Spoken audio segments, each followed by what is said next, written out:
Resources Minister meets with GGDMA to chart course for 2015. Government will continue to invest in physical and social sector. Finance Minister Ben Lambis Nagamutu for statements about India's recent aid package to Guyana. And Attorney General meets with UG Law students to address automatic entry into U Wooding Law School. With this GINA News Capsule, I'm Janelle Carter. As Ghana prepares for the tabling of the 2015 national budget, many are not unmindful of the stance taken by the political opposition with regards to their voting to disapprove critically needed allocations. Nevertheless, Finance Minister Dr. Ashni Singh says government is prepared for any eventuality and will be guided in its actions according to law. The Constitution is very clear. When you read it, there's no ambiguity. Very clear. The Chief Justice has previously ruled on this matter. You would recall that arising out of the 2012 budget cuts, that matter ended up before the courts and the Chief Justice handed down the ruling. I believe it was in 2013 that he delivered that ruling. And in his ruling, he was quite clear that the National Assembly acted outside of its constitutional remit. Presenting the 2015 budget when the time comes, Dr. Singh said the government will continue to be guided by the Constitution, the relevant legislation, and the Chief Justice's ruling.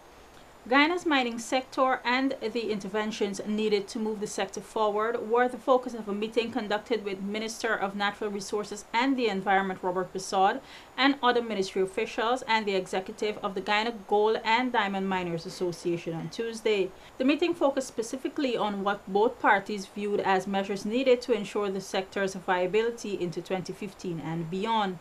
Minister Bissaud informed the mining body's executive that a request 10% reduction in tax for diesel fuel imported for the sector was approved. Disappointing, confusing, and tragicomic is the description Public Works Minister Robinson Ben has given to statements made by Alliance for Change's Vice Chairman Moses Nagamutu on President Donald Ramatar's securing of US $50 million line of credit from India.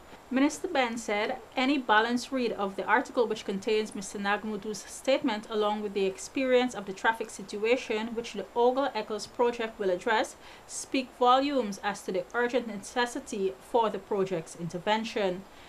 I think that the noises being made by Mr.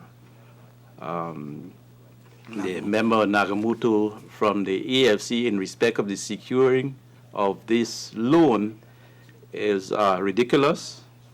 It is, I think, deplorable, and it is slighting. It's an insult to the people who travel on our roads every day.